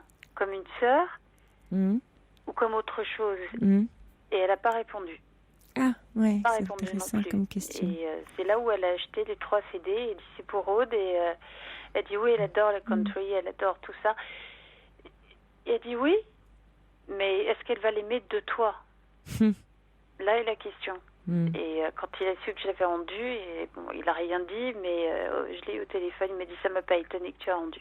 Tu as rendu les CD, et je dis, non, je veux rien d'elle. Je veux plus rien d'elle. c'est fini. Et j'ai prévenu tout le monde et le reste de la famille est parfaitement au courant. Donc ils évitent de m'en parler. Je dis, je veux plus rien entendre. Je veux plus. C'est fini. On ne parle plus d'elle. On parle plus d'elle. On parle plus de ses enfants. Et quand je les croise, de toute façon, c'est toujours des insultes. Et j'ai eu des conseils très sûrs. Tu ne réponds pas. Tu ne réponds pas. Tu ne réagis pas. Tu passes. Tu es indifférente. Et tu verras, ça embête plus. Mais ça fait mal. Oui. Ça fait mal parce que c'est sa famille et que. Une famille, c'est fait pour aimer et pour aider et pas pour être comme elle est. C'est peut-être au nom de ça, d'ailleurs, que vous avez dû accepter toutes ces insultes, non? Oui. Oui, bien sûr. Oui. Mais c'est vrai qu'il y a plein de fils, sans doute, à démêler pour comprendre qu'est-ce que... Vous voyez, pas pourquoi, pas votre faute, mais qu'est-ce que vous provoquez chez eux pour comprendre ce qui se joue et du coup de plus être le jouet de ça. Vous voyez, je parle des mots jouet, le jouet d'eux. Il y a tout ça dans cette histoire-là. D'accord. Mais rentrez pas dans la culpabilité parce qu'elle va vous dévorer et pour ça il faut aller poser le sac à dos. Sinon il va vous scier les épaules un peu trop longtemps. Bon courage à vous, Aude.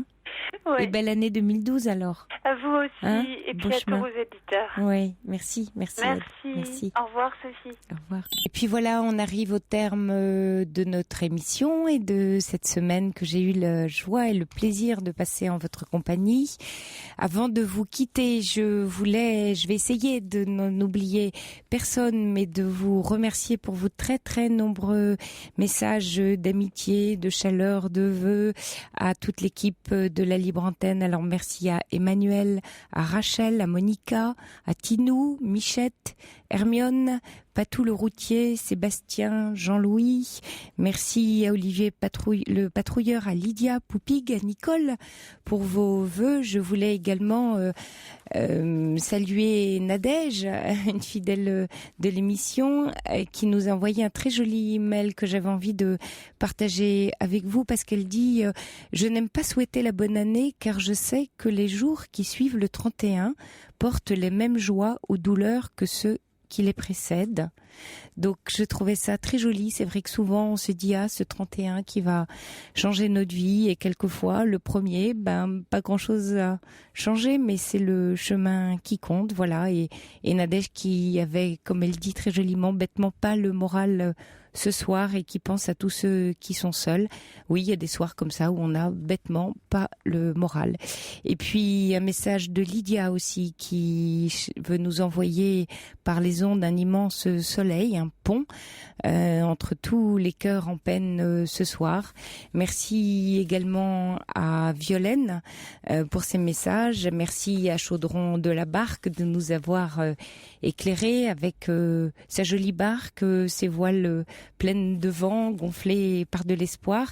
Et puis, avant qu'on se quitte, j'avais envie de vous laisser sur une jolie phrase que j'aime beaucoup, qui est tirée d'un joli livre. Vous savez que j'aime bien les livres. Et c'est l'Ecclésiaste. L'Ecclésiaste qui est un texte qui a été rédigé en hébreu quelques 2 siècles avant Jésus-Christ. Et l'Ecclésiaste est un texte qui a toujours fasciné philosophes, théologiens et poètes. Un nombre de ces aphorismes sont passés dans le langage commun. On les connaît tous. On dit un temps pour tout, rien de nouveau sous le soleil. C'est lui aussi qui dit vanité des vanités, tout n'est que vanité. Et puis il y a une petite phrase, avec laquelle j'avais envie de vous laisser, qui dit: mieux vaut une poignée de bonheur calme que les 2 mains pleines de labeur et de 20 soucis. Alors voilà, pour 2012, je vous souhaite une poignée de bonheur calme. Je vous l'attends avec beaucoup de bonheur et puis j'aurai sans doute la joie de vous retrouver sans doute cet été ou pour les vacances de Pâques. Voilà, pour les vacances de Caroline. Bonsoir à tous et puis tout de suite je vous laisse en compagnie de Charlotte Arrigoni pour le flash de 1 heure.